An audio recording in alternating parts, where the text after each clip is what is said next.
We say a lot of really stupid things when we're trying to raise money. I mean, one of the ones I love to hear people say is the stock market. The stock market over time always goes up. Well, that's like saying the roller coaster eventually comes back into the place it started. Well, why do you want to be in the stock market if it's going to go up and down and up and down?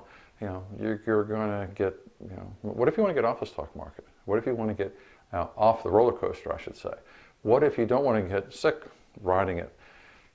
Are there times the stock market makes enormous sense? Absolutely.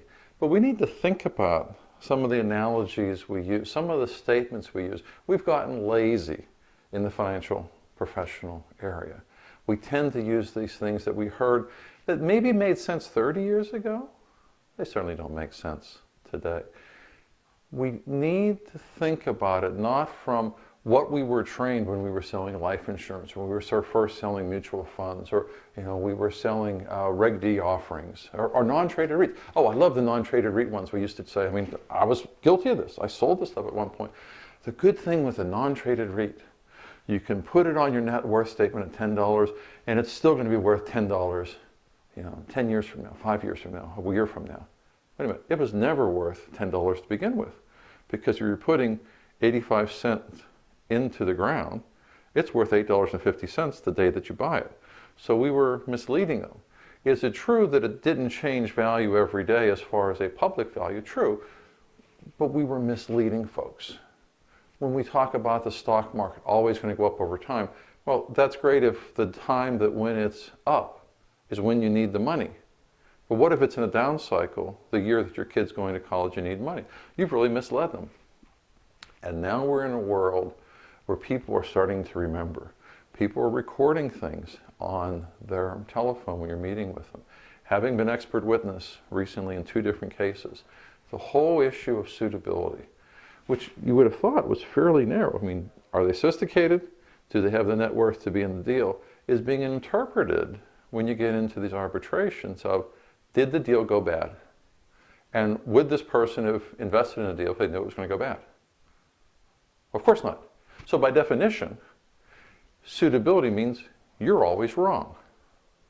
So what do you do to first start getting yourself away from some of these platitudes that we know aren't completely true? They may guide you in a general direction, but they're not really completely true, and they will come back to harm you later. Why? Because the people on these 3 panels of arbitrators on what's FINRA is going to require, they've heard them before. So when it's brought up in the case that you said X, Y, Z, and they've heard it before, they knew that it was misleading, and you said it, it doesn't matter what other nuance you put around it, you're guilty. So first, start getting all these ones and taking them out of your mind and throwing them away. Quit using them. Number 2, does it make sense to start recording, like we're doing right now, your meetings with investors? You say, oh no, that's a smoking gun. If you're doing your job right, it protects you, because you can show, on this day, in this way, I said the following. Here's the documents that I gave to them. We've had cases where people say, well, my name is listed on getting this document, but I never saw it. You have it on tape, you have it on video. You see how old I am. That they actually got it in their hands makes a big difference. Start with the end in mind. We start with, generally, how do we pull the money out of the investor? That's a salesman's approach. But the world has changed in the world of raising capital. And the world now, the starting with the end in mind, is start with the arbitration hearing.